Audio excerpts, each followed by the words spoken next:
Hey everybody out there, this is Seto, and today for you guys, we're going to be talking about a way how you can learn to play your deck better. And also, if you're trying to teach somebody how to play a deck, this is an optimal way for them to just learn how to play that deck.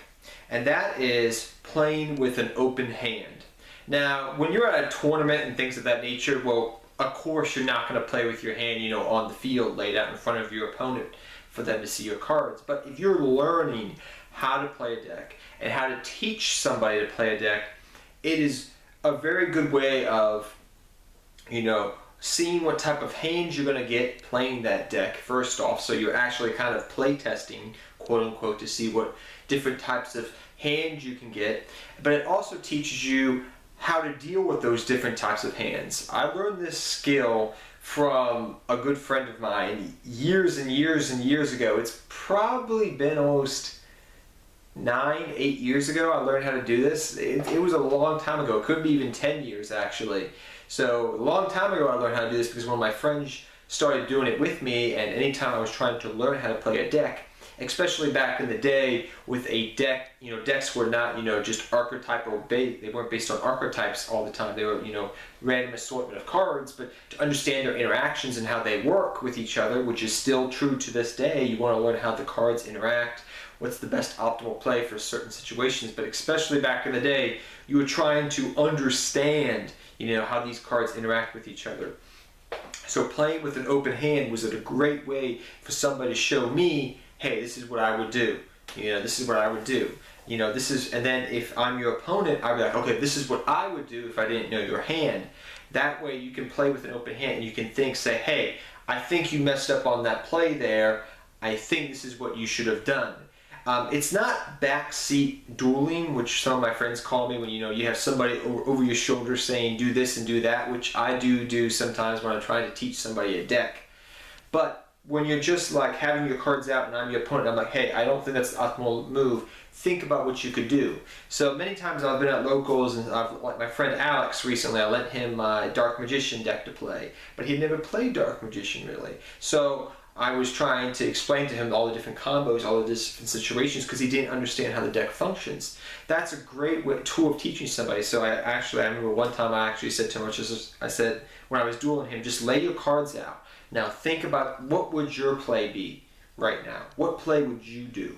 And he was like, I would do this. Activate the, Magician's Circle, activate Pod Duality afterwards, after I searched. Maybe normal summon a Magician's Rod. These are the cards I would get. I'd be like, yes, that's proper, or no, I wouldn't search that card. And he'd be like, why? And then I would say, well, because of this reason, or because of that reason. Things of that nature. It teaches players, and it is such a great teaching tool, and it explains things so much more clearer. I mean, anybody can go pick up a deck and play it and not know what the heck they're doing, but having a teacher or a person that's trying to explain the deck and all the different combos for you while you have your cards laid out in the field, it opens your eyes to different possibilities, different combos, different texts, which I'll get into in a second, but it just opens your eyes and it makes the deck more easier to learn. If you have the ability and you have somebody at your locals that is willing to teach you, take advantage of that. Always. I've always told people that. I mean, pick people's brains that are very knowledgeable about a certain deck. People always pick my brain about Blue Eyes White Dragon and Dark Magician, and decks that I've profiled on my channel. They always pick my brain because I've played those decks. I understand how they work and how they function and all the different variations they are out there. So I've always had players pick my brain when it comes to deck building, because that's my favorite thing in the game of Yu-Gi-Oh! To do, is deck building and then dueling second, actually, because I love building different types of decks. And different variations to combat the meta, for fun, for casual, a whole bunch of slew of different things.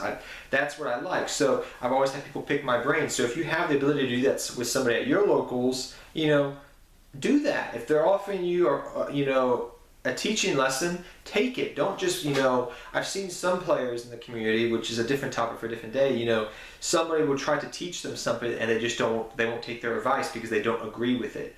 It's always a good idea to listen to other people's opinions, because maybe they're right and maybe you're the wrong one because you're being stubborn, and maybe it's vice versa. But an opinion. It hurts nobody. You can take it and maybe think about it.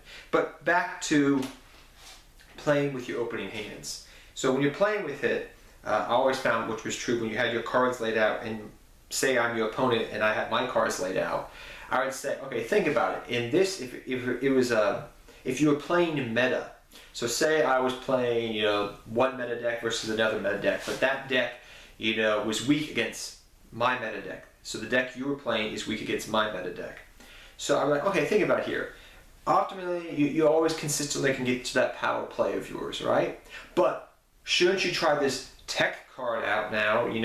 Maybe you should put in your main deck some of your side deck cards, because this deck is very prevalent in the meta. Maybe Junishishi or something like that, like Zodiacs. Oh, that card, is being around in the meta. Maybe you should put some of your side deck in to your main deck, because you always can get to your main play, but now you have some plays if you're going first to stop me from going off. So it opens a gateway when you're playing with Open's hands for conversation to how to improve your deck, how to learn your deck better, how to look outside the box for different techniques of playing your deck, because every card, like I've told people before, every card you can play a little bit differently, and you can use it at different times, which is very, very true. Do you hold on to that Raigeki, or do you use that Raigeki right away in a crucial situation, then you make your comeback play and then you go off, instead of just, Raigekiing the board because you can Raigeki the board and just poke for 300, wait for them to go off, then you Raigeki the board because now they have no plays, they've committed to the field,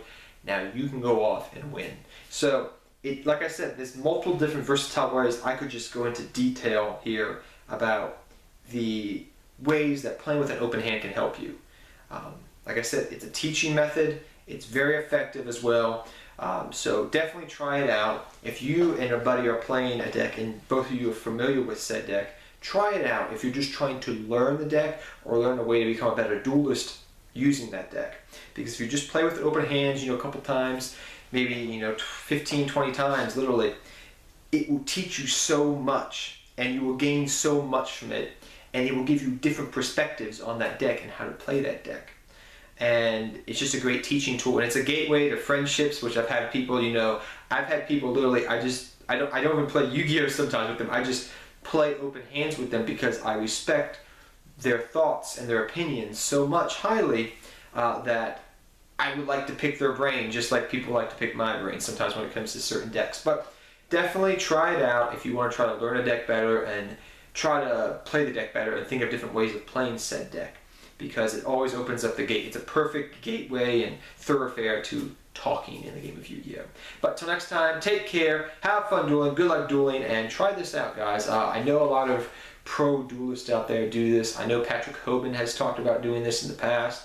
He wrote it in his book that he does it, from what I heard, and then I've heard other people do it. So yeah, definitely try it out. But till next time, guys, take care and good luck dueling to all of you.